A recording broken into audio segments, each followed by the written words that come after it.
Hi, everyone. My name's Tom. Thanks for coming out to our program today. We've got Sherrye here. She's going to talk about the benefits of music therapy and brain health. So, Thank you so much.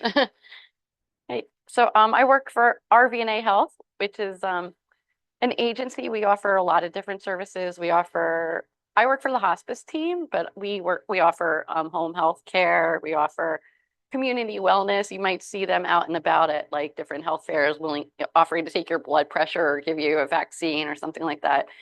We have a Parkinson's. We have center. We have in-person, outpatient, um, outpatient music. Oh my gosh, I'm stumbling. Outpatient physical therapy and occupational therapy and stuff like that. So we offer a lot of different services. So I'm here representing RVNA and specifically music therapy and hospice, but I know that I'm not here for any of you for hospice. I'm just here for music therapy. So I'm gonna start with getting us standing up and moving and doing some type of activity. So if you feel comfortable standing, please do. And we'll start with a little activity. And we're going to be using the song My Bonnie Lies Over the Ocean. I don't know if everyone knows this one. You know it. Okay. Okay. I'm like, I don't know if they still teach that song or not. But okay, so it's My Bonnie Lies Over the Ocean. And when you hear any word that begins with the letter B, you are going to raise your hands up in the air like this. And you're going to hold your hands there until you hear the next word that begins with the letter B, and you're going to bring them down until you hear the next word that begins with the letter B, and you're going to bring it up. So that's what we're going to do. We're just listening for B words, and I'll even give you a hint. Bonnie, bring back. The only three words in the song that have B's in it. So I'm helping you out a little bit. So you guys ready? So we're going to put our hands up on the first word that begins with B, bring them down next. Got it? Okay, let's see how we do. My Bonnie lies over the ocean.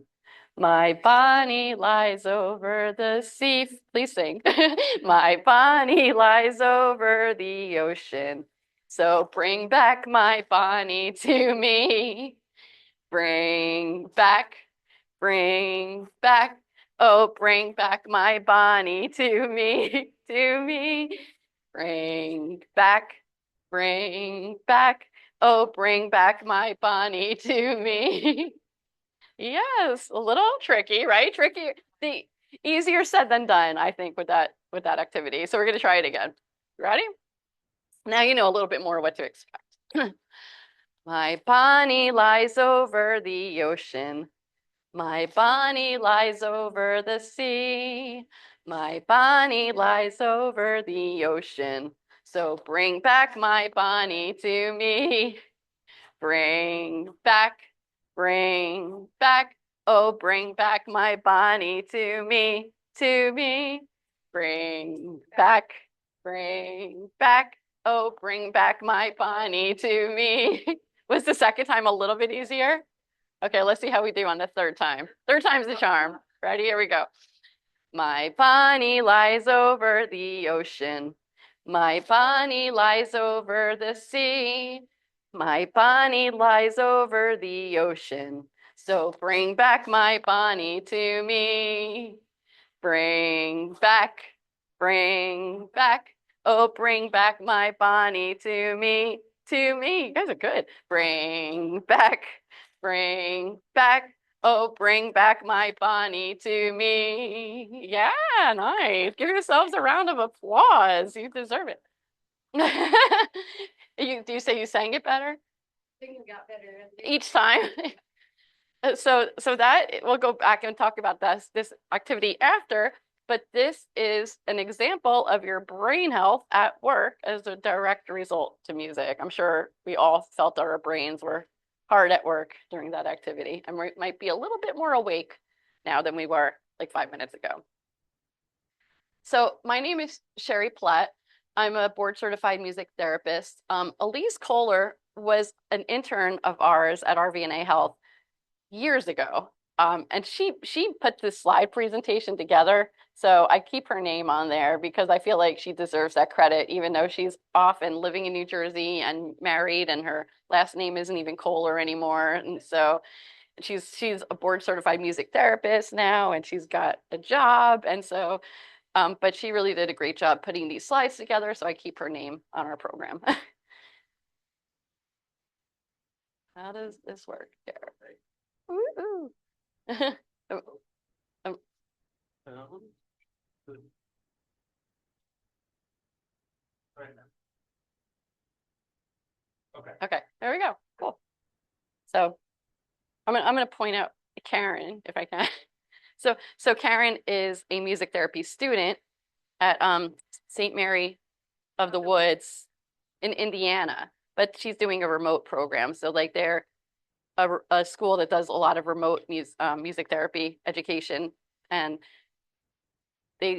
people from like all over the country are part of this program, and then they just do their music therapy sites wherever they live. And she did her clinical hours with us, and now she is in her internship and will hopefully be done and have a job soon. So, and she happens to live in Bethel, so or no, or close by. Yeah, you live in Bethel. Okay. So anyway, so she did some clinical hours with us at RVNA. So what is music therapy? This is the textbook definition, the elevator speech. Music therapy is the clinical and evidence-based use of music. That's the most important sentence, clinical and evidence-based. It's a science just like any other. Use of music interventions to accomplish an individualized goals within a therapeutic relationship by a credentialed music therapist who has completed a approved music therapy program. It's so funny. There's like a lot of language surrounding that word, interventions. Like what we just did was an intervention, but because of the like connotation of the word intervention, I think a lot of music therapists are now leaning towards using words like experience or something like that. It has a little.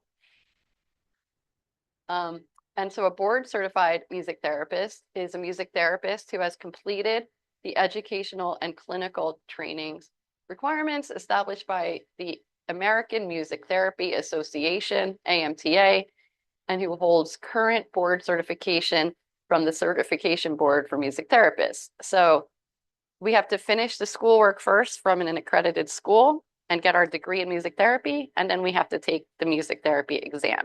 And now in Connecticut, new since last year, they now have licensure for music therapy in Connecticut. So you can't be a music therapist until you've completed all three of these steps to graduate from a program, then take the exam, then apply for your license for Connecticut. And that is to protect the profession, just like with any other licensed professions like nursing or social work or whatever it is, because there's been a lot of people well-intentioned using the words music therapy, but in the wrong context. Like they would go play piano at a hospital lobby. And while that work is very therapeutic and wonderful and beneficial to the people in the lobby and walking through and patient, it's not music therapy because it's not done by a board certified music therapist. So there's like my little nuances. And we went over this, how people become music therapists. The degree program by the AMTA, you have to complete a total of 1,200 hours and sit and pass the exam. So these are 4 basic needs that we try to reach with music therapy. So thinking back to My Bonnie Lies Over the Ocean, did we meet a physical need? Yes. How so? Moving the body, moving your hands up and down, standing, yeah, all that. Emotional. Anyone feel emotionally different? How so?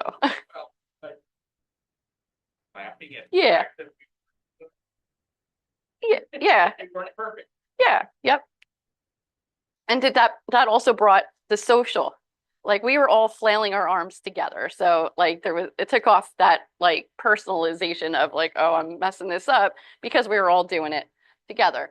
Spiritual is just kind of its own animal, to be honest. We do hit spiritual needs, especially like in my work as hospice, we do work with chaplains. And so the chaplain will be working on their like spiritual feelings and, how their connection to their spirituality. Whereas I could still go in as a music therapist and sing hymns and church songs or whatever religion they are, and songs that are meaningful and spiritual to them. So I would be staying in my lane as a music therapist. The chaplain would be staying in his or her lane. But there's a lot of overlap. So the needs are then further broken down to goals and objectives. And these are goals and objectives that we try to reach when we're working with people, to promote wellness, manage stress, alleviate pain. And that's well documented. I think a lot of people I talk to, music therapy helps with pain reduction, that it really truly does. And sometimes there's been articles written that there's less of a need for pharmacological interventions, not a pharmacological experience. That's probably something entirely different. Because the way the brain is interpreting the music, it somehow reduces, the brain is so complex, and it really does truly alleviate pain. Expression of feelings, enhancing memory, improving communication, physical rehabilitation. Probably, if anyone's done physical therapy, it's probably more fun with music than without music. And these are interventions or experiences, whatever word we want to use, that we typically use. So music improvisation means like you have some type of instrument, like one of these drums behind me, and you are just kind of going with the flow and maybe jamming with someone else, making it up as you go along. Receptive music listening, whereas you would just be listening to your favorite song or some meaningful song with me or another music therapist, and maybe discussing why that's your favorite song, why that's meaningful. We'll go into more of these. Songwriting, lyric discussion, music and imagery. And then, of course, actually playing music, singing, performance, learning through music. I always think of those songs that like help you remember states and capitals, multiplication tables. Anyone remembers Schoolhouse Rock? That was huge, right? I think, I don't know, I can recite the whole preamble because of Schoolhouse Rock. And music relaxation combined with other arts. There's also art therapy. There's like a creative arts therapies umbrella, which includes music therapy, drama therapy, art therapy, dance therapy. I don't know what I'm missing, but a whole bunch of therapies that can be combined together. Music assisted relaxation. And now music technology is becoming more popular as the technology gets better, and people are using GarageBand and computers and laptops and things like that, where that wasn't a thing like 30, 40 years ago. So in music therapy, we do the ISO principle, which is meeting somebody where they are. And so I used to work in nursing homes. So if I would come into a group of people at a nursing home, for example, and everybody's like, you could just feel the energies kind of like they're all agitated and kind of restless and got a lot of nervous energy, a lot of anxiety. I would not start with a slow, calming song because that's not meeting them where they are. I would play something upbeat and let people get that energy out and then bring it down. And also, conversely, if I enter a group of people and everyone's like so tired and it's cold out and they just want to sleep and they're nodding off, then I'll start with the slower music and I'll just kind of follow their body language, meet them where they are, and then bring up the energy. So it really depends, And I remember working with one in the nursing home. There was one patient, and I remember my boss saying to me, she's like, I don't know, this person won't calm down. I put on this calming relaxation music and calming classical music, and that person won't calm down. And I'm like, well, it's the same as if you're in a really, really, really bad mood and someone tells you to snap out of it, it's the same exact thing. So you really want to meet the people where they are. If I would, maybe give them a drum to hit or maybe play some loud music, rock and roll music or whatever type of music they like, and keep it upbeat, match their body language. And then from there, you can bring it to wherever you want to go. So here's some myths and realities with music therapy. I'm going to get into brain health too. This is kind of like just the overview of music therapy, and then we'll talk about everyday brain health as well. So you can call out if each one is true or false. And another hint is they're all false. So here we go. I'm like the best teacher, right? I give you feed you the answers. Myths versus realities. True or false? The patient or client has to have some musical abilities to benefit from music therapy. False. Yes. Very good.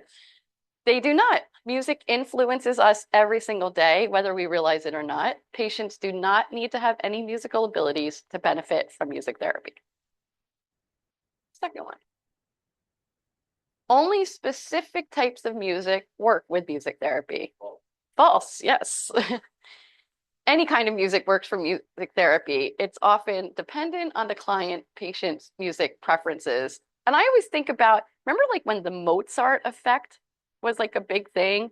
And they're like, if you're studying for an exam, you need to listen to this Mozart piece. I don't know that I'm buying it. Why can't I listen to, what if I don't like Mozart? Why can't I listen to something else? Or even if I don't want to listen to something really upbeat, what if I just listen to something relaxing? Or maybe upbeat is what I need, but I don't know. I'm not buying that. I didn't really read their research, so I would have to do that before I truly criticize the program, but I just don't know why it has to be Mozart specifically. So, but if I came to your house and we were working together and you hated Mozart, why on earth would I play that for you? Music therapy is just people singing to me or my loved one. It is a performance. Correct.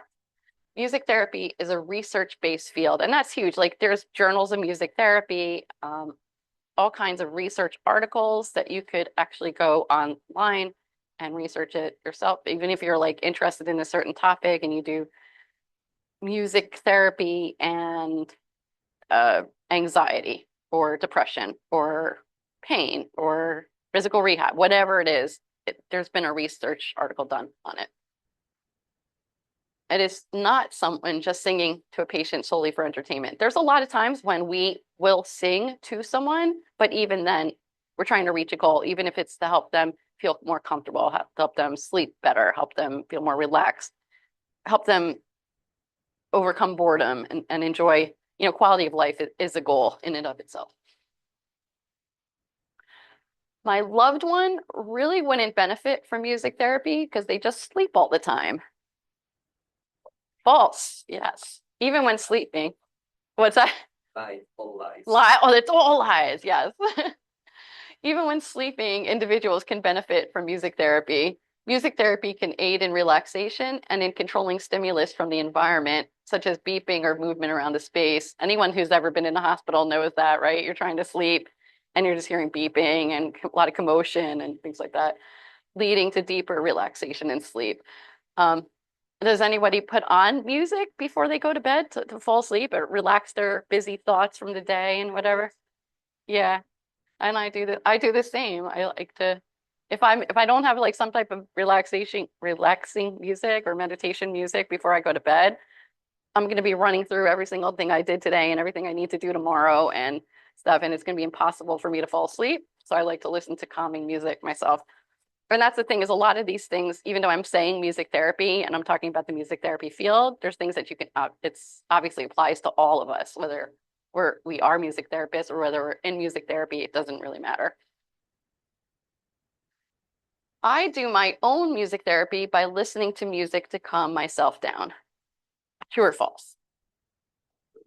Oh, well, you're right. It's what did Snopes say, that website, mixed. It is therapeutic when you have your own way of using music for yourself, whether it's relaxing, whether you're playing music while you're driving and or whatever it is.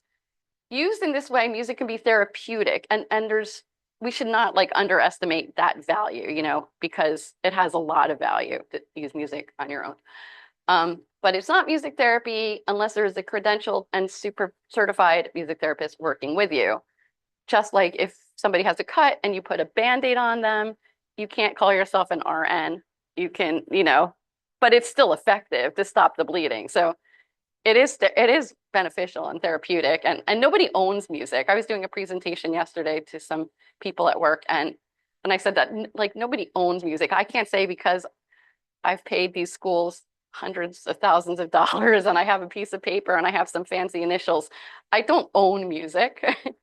No, nobody owns music. And just like that example that I gave of working with the chaplain can also go in and while he's doing some prayers, maybe play some spiritual music too. So there's a lot of overlap, but that's just the difference of calling it music therapy. And that's why we do have the licensure to protect that title. Bum, bum, bum. So music therapy is not being practiced unless it is being facilitated by a board certified professional. However, you can use music therapeutically on your own, right?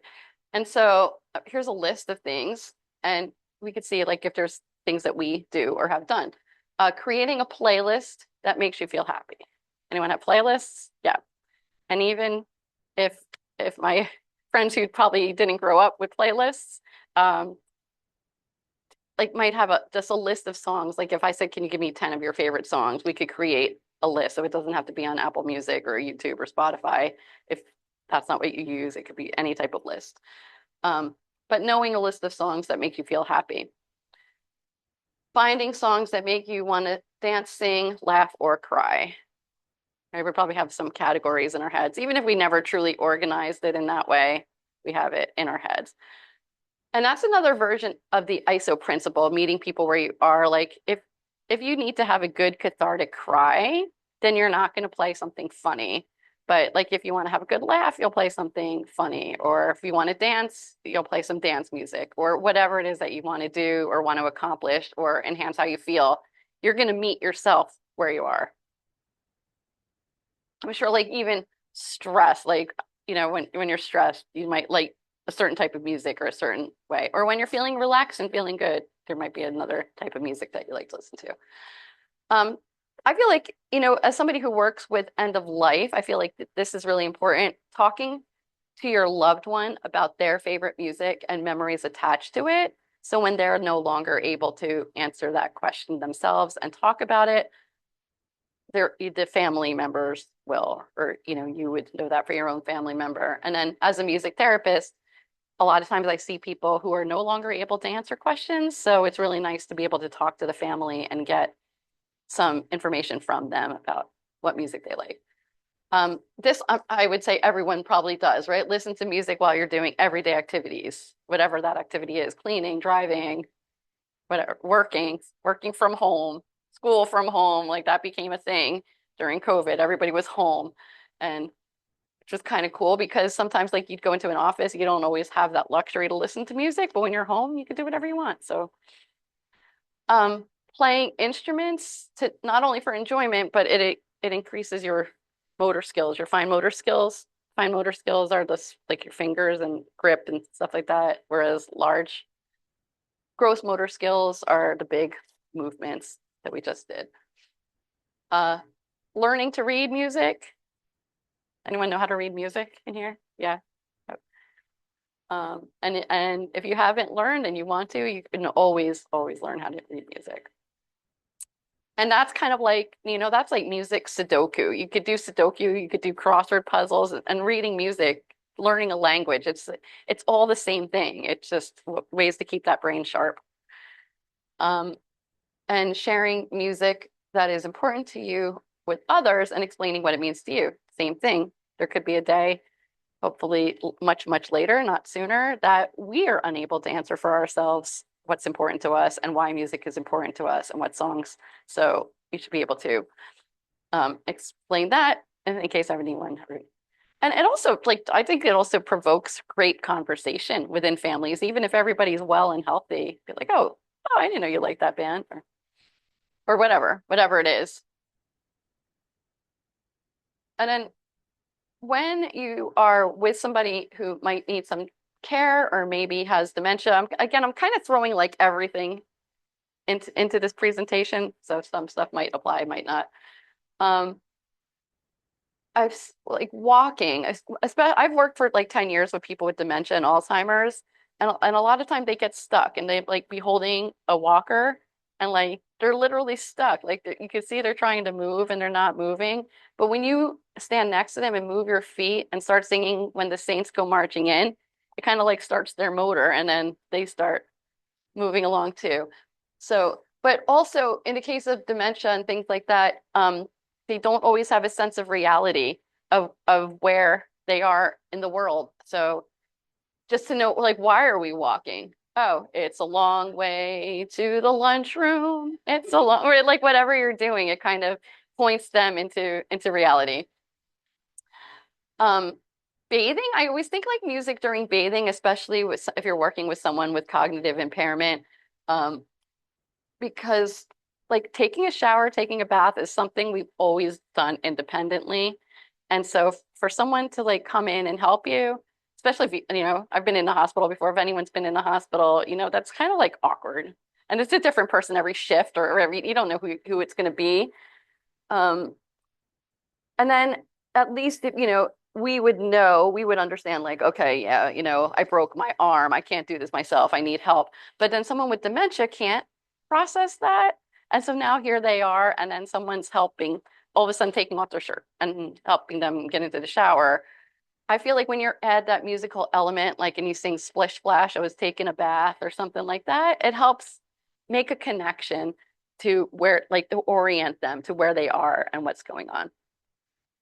When people are eating, hey, good looking, what you got cooking? It's an old song that I would sing with them.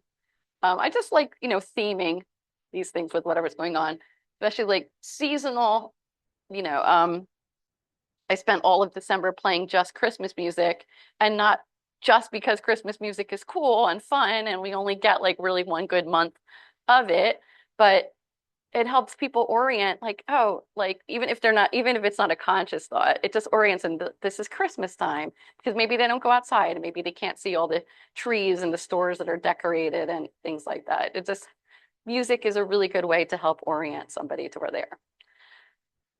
Let's see where I am with this. And then why is it beneficial for older adults? It provides physical and emotional stimulation, social interaction, provides communication, emotional expression, evokes association, and provides diversion from inactivity, discomfort, and daily routine. And we really saw that during COVID, and especially with the older population where and even especially people in nursing homes where there is a community, but everybody was confined to their rooms. It was really, really hard. So we really got to see how much they needed that social interaction and a diversion from boredom. Like that in and of itself is like a legit goal. So I want to do a couple of activities before we get to the brain. And I always preface, I'm not a neuroscience, so I do the best I can explaining the brain. But I want to do some activities, and just for fun, I have two instruments here. I have this, and I have some bongos. So would anybody like it, just for fun? Everyone else can clap their hands or tap their legs. Which one do you want? Okay. And would anybody like the tambourine? Who's like new? Okay. Everyone else, we're going to do some percussion activities, but you can, I'm going to clap my hands. You can clap your hands. You can do whatever you want. This activity, I'm not going to give you instructions. You know, last time I gave you instructions for My Bonnie Lies Over the Ocean. This time, no instructions. Ba-dum, ba-dum, ba-dum. Da-dun, da-dun, da-dun. Da-dun, da-dun, da-dun. Da-dun, da-dun, da-dun. Ba-dum, ba-dum, ba-dum.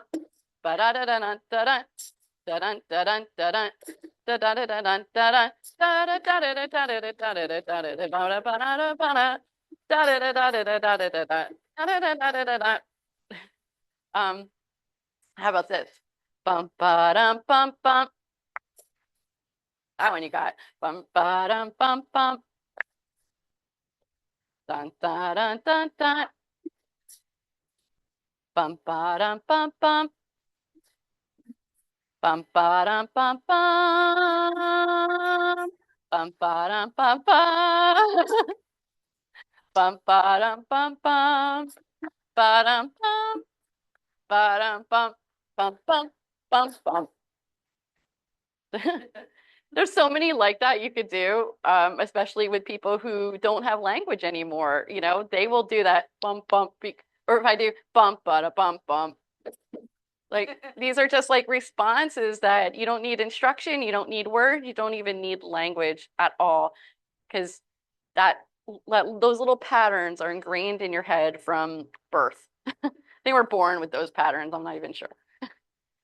I'm going to go into some music and brain health. This is a very, very basic overview of how like different cortexes in our brain respond to music. And, because sometimes you'll see somebody maybe with dementia or maybe or maybe someone who had a stroke and like they're having a hardest time processing language, but they'll be like, that's amazing. Like someone will say, that's amazing. That person can't even talk to me, but they're singing My Bonnie Lies Over the Ocean. Like, how are they doing that? So these slides kind of go into a little bit of a basic overview of that. So these are our parts of our brain. There's our lovely brain. Not really those colors. It just looks pretty. Prefrontal cortex, which is right here. Our sensory cortex, primary auditory, limbic system, and hippocampus. And I will go into each one. So our prefrontal cortex is located right in the front of our brain. It's responsible for executive function and decision making. So if an executive function, not only being able to make a decision, but like if Karen is eating lunch, my executive function tells me that that's her lunch, that's not my lunch, and I'm not going to go over and start eating her food. But if you see somebody with frontal temporal dementia, they don't always have that anymore. And that's why you'll see them maybe going and grabbing some food off of someone else's plate or whatever, or just, doing something that's highly unusual because they can no longer function with that that executive function, the decision making. And it's involved in short-term and working memory. One of the first to be affected by dementia and Alzheimer's. In certain cases, dementia is like really an umbrella of cognitive function. So not everybody loses that function. The medial prefrontal cortex is active in converging information about songs that have autobiographical importance. So this is the reason why patients with dementia respond to songs that relate to their personal preferences. So you can work with someone with dementia, and if you happen to sing their favorite song or a song that was maybe their wedding song or whatever the case may be, maybe their child's favorite song, they'll start singing it because it has autobiographical importance to them. The sensory cortex, which makes a lot of sense, gathers all of the information from our senses, sight, sound, touch, taste, and smell, and plays a large role integrating the tactile sentences, specifically touch and sound, and even sight, that compromise active music making. So when you're making music, you're using a lot of your sentences. And even like taste and smell, like, do you ever hear a Christmas song and then all of a sudden you could taste Christmas food, you could smell someone's kitchen, And so I really feel like music really encompasses all of our senses. And being involved in active music making involves most of the senses and helps stimulate this portion of the brain. So we're dividing the brain into sections now, and you can see how music will tap each section in a completely different way, but at the same time. So they always say music is whole brained, and that's kind of what they mean by it. Primary auditory, like this to me, if I didn't even know what the auditory system is, like that makes sense because that's how you're processing the music through your auditory senses. Processes speech and other sounds and responds to them, and can create automatic responses to music, changes in blood pressure, respiratory rate, foot tapping or clapping. And blood pressure and respiratory rate has been researched like ad nauseum. You can like type this into Google and music therapy and blood pressure, and it's really shown to decrease and have a direct effect on your blood pressure. And that's not something you would think about, obviously, like, how that's happening. And a lot of times you probably find yourself tapping your feet to music, but you're not consciously saying, I'm going to tap my foot right now. It just happens. It's an automatic response. Tap in the steering wheel. It's fingers. Yeah. Yeah. And sometimes you don't even realize, right? You're just, yeah, just, yeah. Or just kind of, the whole, It's song and not only the lyrics, but yeah, the music in the background. The yeah. song, And it's funny because like I can hear a song and I could probably have like most of the lyrics memorized within the first or second time I hear it. But my husband like doesn't he he hears the Charlie Brown teacher. Wah, wah, wah, wah. He doesn't hear the lyrics, but he hears the bass line, So and he hears the music. And so like we can hear the same song and our brains are going to respond to different parts of that same song because it's just the way that we're all wired differently. The limbic system is a group of areas in the brain that involves processing emotions and retrieving memories. Primarily includes the cerebrum, the hippocampus, and the amygdala. Music can trigger memories connected to it, right? I mean, this happens to us, right? Like we'll hear a song, be like, oh my gosh, I was in high school. Oh, I remember that. I was at my friend's house and like this song was playing, or I was driving to prom and this was on the car and like whatever it was, like something you haven't thought about in years and years and years and years pops in because the music brings back that memory. And after listening to preferred music, patients with Alzheimer's and dementia can often retrieve memories and emotions. So I think that's cool. People who have cognitive memory issues can still recall things that are important to them. Sometimes I'll see people crying and you can, even if they can't explain, you could just tell that they're remembering something that's special to them. And then usually I'll ask them, do you want me to keep going or you want me to stop? And often they say, keep going because it's good stuff.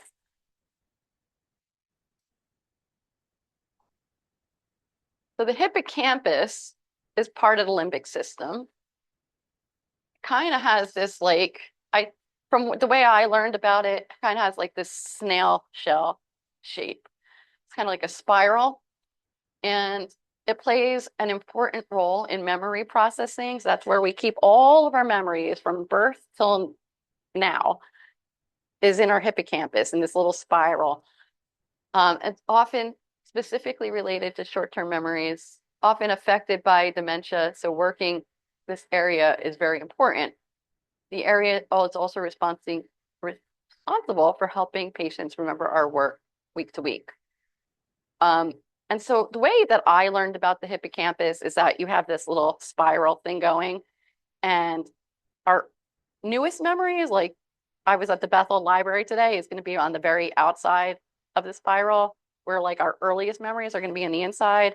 And the hippocampus in Alzheimer's and dementia tends to deteriorate from the outside in, which is why sometimes longer term memories are intact, shorter term memories are not. And that's kind of why. But, Elise, the student who made the slideshow, had said that like she worked with this one patient and the patient was not that verbal, kind of a little verbal. She saw her the following week and the patient said, we sang that song last week. So I really believe that like you could still build these new whatever they are, right? Like I said, I'm not a neuroscientist, but you could still build these new, I don't know what the word is, neural pathways. Yeah, yeah. Because they call that not flexibility, but there's a word for that. Neuroplasticity. Yes, thank you. Thank you, neuroscientists. The neuroplasticity, because I feel like even with Alzheimer's and dementia, even with parts of the brain that have deteriorated, you could still get some new thing going in there. So mirror neurons and spontaneous response. I think this is like the last thing we'll talk about. Then I have some cool videos for you to see. Mirror neurons are neurons that get excited when we see someone mimic a physical activity that we have done, such as yawning. But, I try to match someone's body language. If they're leaning forward, then I lean forward. And I'm not even with dementia, just with anything. That's good advice. Like even if you're just having a conversation with someone to kind of match their body language, try that like next time you're having a conversation and see how it goes after that. But like if they take a deep breath, I'll take a deep breath.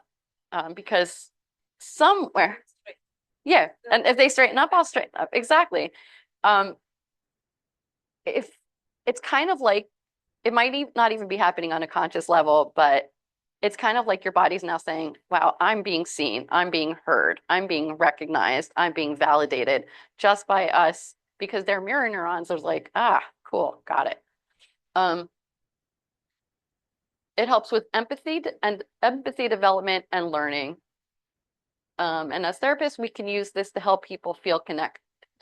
So exhaling slowly during the music, repeating back what was said, and matching rhythms or physical movement. So if somebody's like improvising on the drum, then I will copy them. And again, it's the same thing as saying, I see you, I hear you, and their brain understands that they're being heard and seen and validated. A spontaneous response is a response that requires little or no mental planning, draws from the person's innate or preserved musical skills instead of verbal direction. So that's exactly what we just did with the drums, ba-dum, ba-dum, ba-dum, and everyone, does that. It's a spontaneous response. Working with improvisation or leaving out lyrics can spark a spontaneous response. So if I said, you are my, yeah, and you don't have to really think about it. It just comes to you. And it helps to regain confidence and feeling involved, right? So if you're walking with someone who has dementia and you say, you are my, and they say sunshine, and you do that with a couple of other songs in a row, it does help build their confidence that like, oh yeah, nailed it, got it right, and whatever it is. Okay, so now I have somebody. Does anyone have any like questions or comments? Oh yeah, yeah. I personally don't have a lot of experience, but I know music therapists who are NICU music therapists. Karen might even know more about music therapy with kids than I do. Yeah, I've met a couple of students and like work with them, Yeah. actually work with their parents as well, writing Mm. lullabies that they can sing with their children. Yeah. Just plumbing, kind of that, like you said, ISO. Yeah. Um, And Really- matching their baby's heart rates and really help the baby heart. And that is really important too, to like, especially when it's somebody so young, including the whole family, so they don't feel so isolated themselves. So this is you can see this was during COVID, these videos were recorded because I'm all geared up. This is a patient that I worked with for a long time. And he, first of all, hard of hearing. So the mask and the face shield is not very helpful during that at all. So I'm kind of more relying on the music and more relying on these automatic responses with him because conversation is super hard. He can have conversation, but the difficult in the hearing deficit, the hearing deficit kind of makes it harder and trickier. So maybe Tom could show me how to play this video.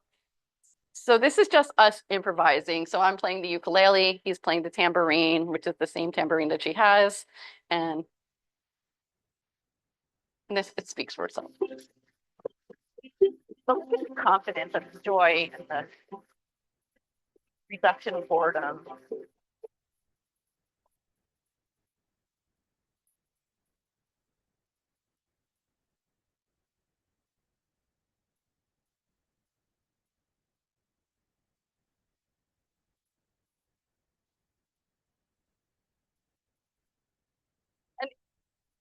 And the automatic response is like, we're kind of, he knows when the song is over. Like, I don't need to tell him the song is over. He can tell in my body language and echoing each other's. So this video has to be one of my favorite videos of all time. And even like our marketing department are like, can you get us some new videos? I'm like, I don't want to ever like get rid of this video because it's my favorite. So you'll see Elise, she's sitting off to the side. There's two people sitting off to the side here. This girl is a student, like Karen was a student with ours on her first day of practicum. Elise has long hair and she's sitting on the other side of her.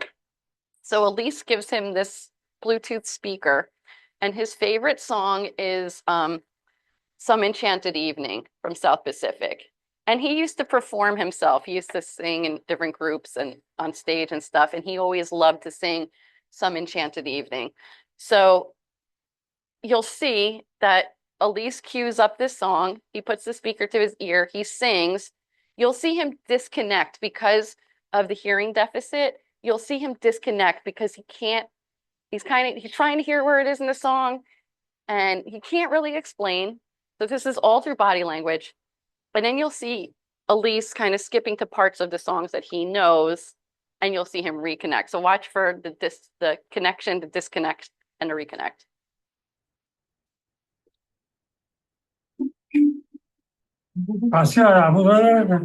It's Spanish. Oh. Some enchanted evening.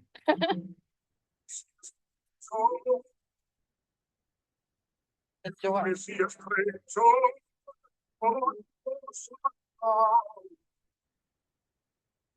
And somehow, even that's some word you see hearing again. And once you have You found just jump to the end. never let them go. Never let them And he's trying to entertain the girls. Once you have let them go.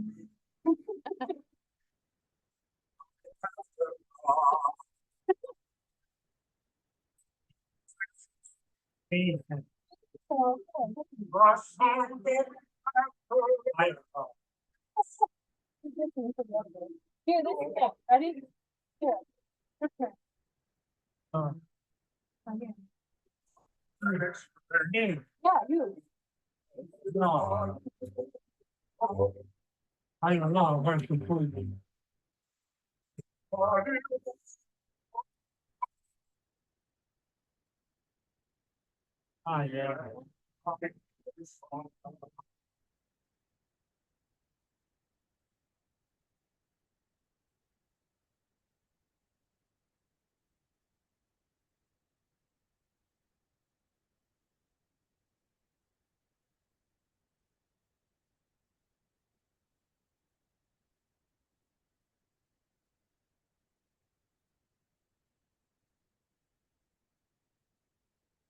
Yeah.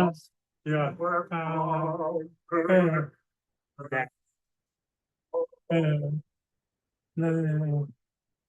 Oh.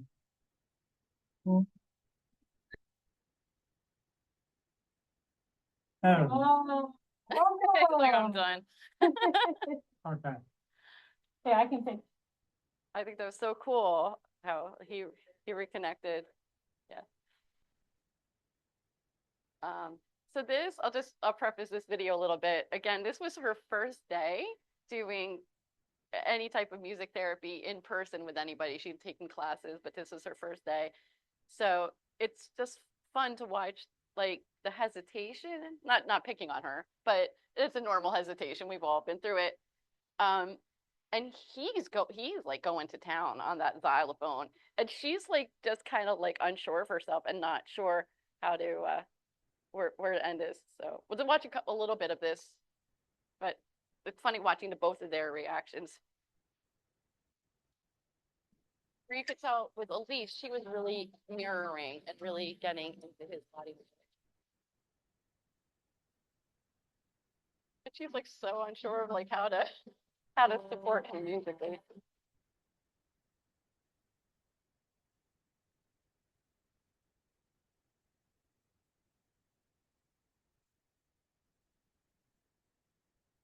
All that supporting, like, if we're playing something, we're just supporting whatever they're doing. But he's having a blast.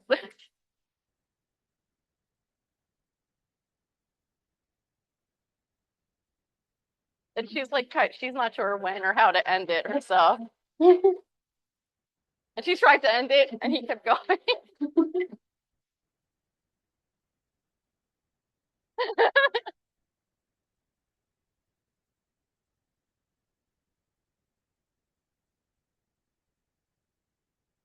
Yeah.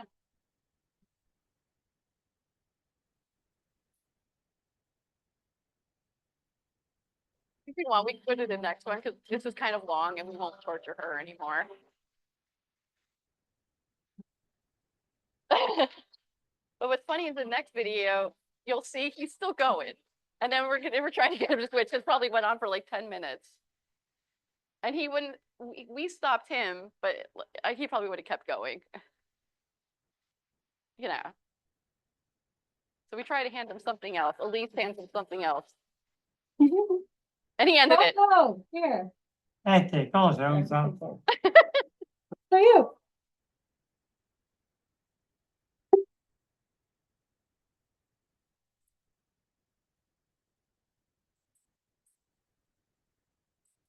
The same exact rhythm, the same tempo. If I was playing the guitar with him, whatever, I would be doing like that fast. Because the other girl was playing slower, but that really didn't meet where he was, and that's why he didn't really connect. Yeah. But yeah, so you'll see Elise too.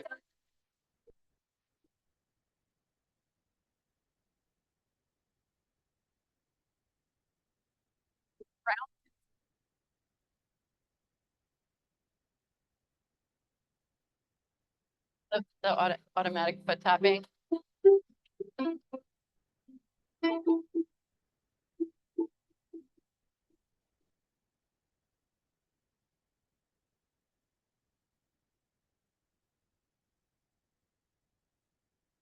So she's starting with him and stopping with him.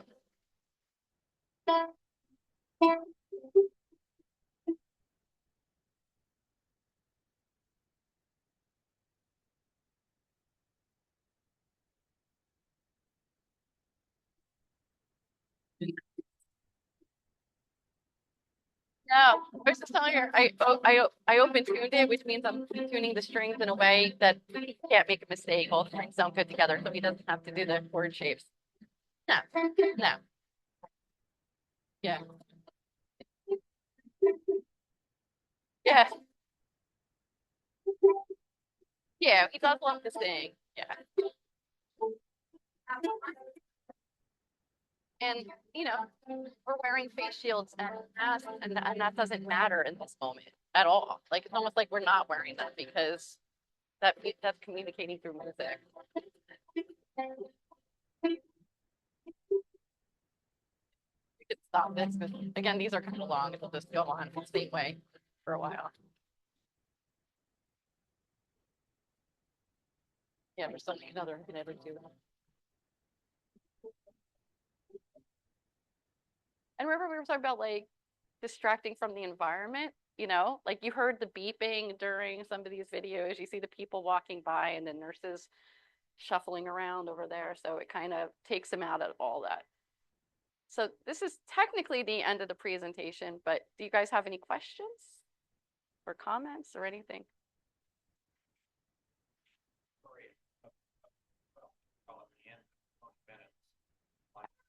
Yeah, yeah.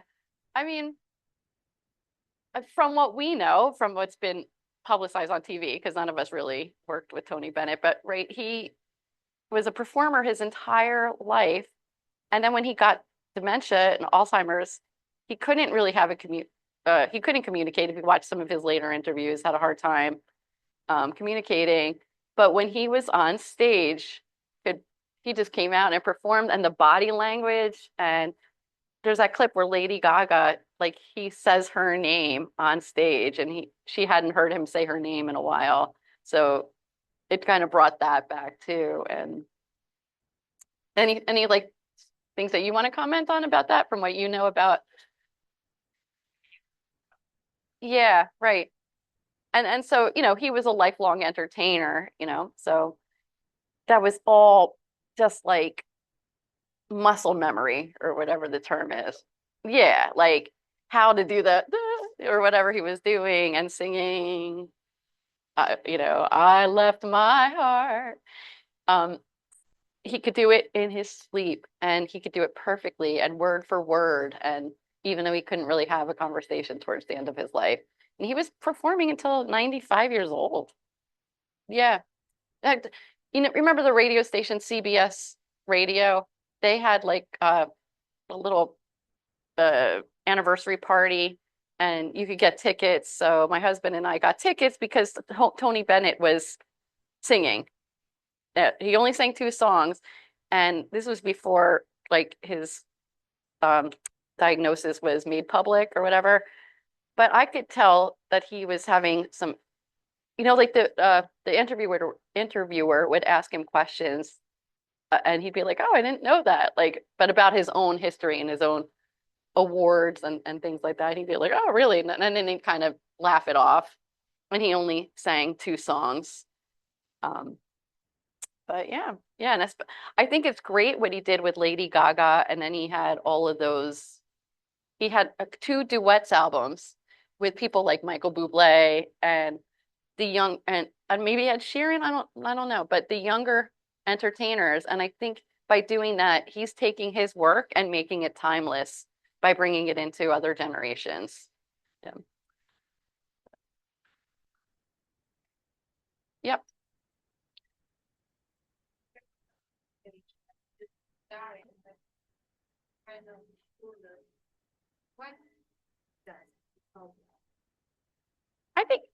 I mean, it's hard to say, and it really depends on person to person, but maybe just making sure that that music is just playing in the house at least, or singing along. Sometimes like they'll just start singing, and especially knowing what their favorite music is helps, and keeping it playing in the house. Or singing with them, or dancing. Remember the Notebook, right? That was big, dancing with them. So I'm going to do another activity. We'll close with a music activity. So there was this African American spiritual called Freedom Land. So we're going to do it in the tune to that. So I'll teach you the original song first, and then we'll do a little songwriting exercise, but an easy one. So you're going to repeat after me. I'm on my way. I'm on my way to the freedom land. Freedom land. I'm on my way. I'm on my way to the freedom land. Freedom land. I'm on my way. I'm on my way to the freedom land. Then it's going to change here. I'm on my way. And we're all going to say, oh, yes. Oh, yes, I'm on my way. So we'll do that one more time, and then we'll change the words. I'm on my way. I'm on my way to the freedom land. The freedom land. I'm on my way. I'm on my way to the freedom land.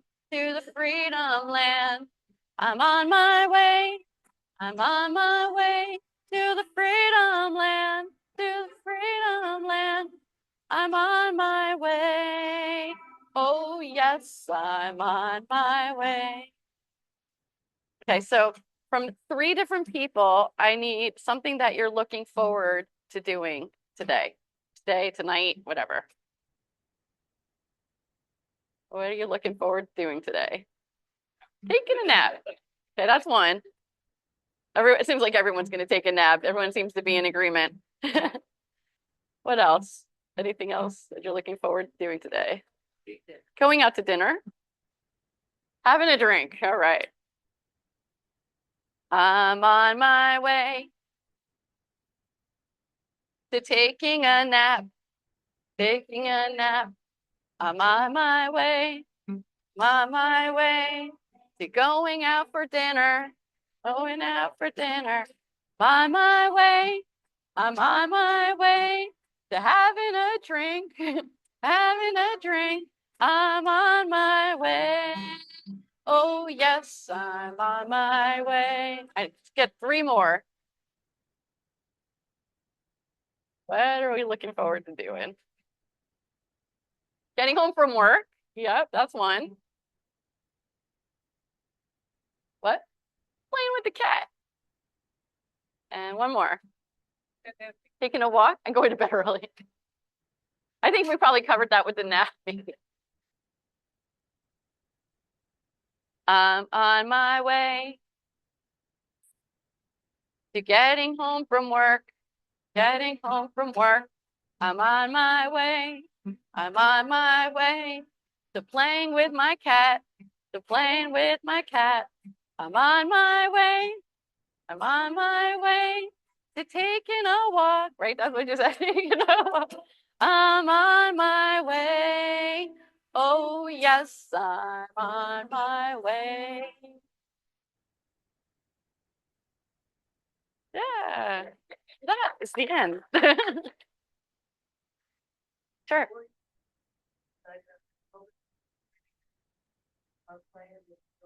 To a certain extent, yeah, yeah. I've always enjoyed music in high school, growing up. You know, takes a lot of. I didn't have the confidence in high school, to put it that way. I liked to sing and I liked music and I liked playing instruments. I was really more of a piano player, but yeah, I've always liked that. And then I got a computer science degree of all things, and I did that for a while until September 11th, and then all the tech industries, a lot of tech industries went under, and so I didn't have a job anymore, and I used that time to figure out what I wanted to do.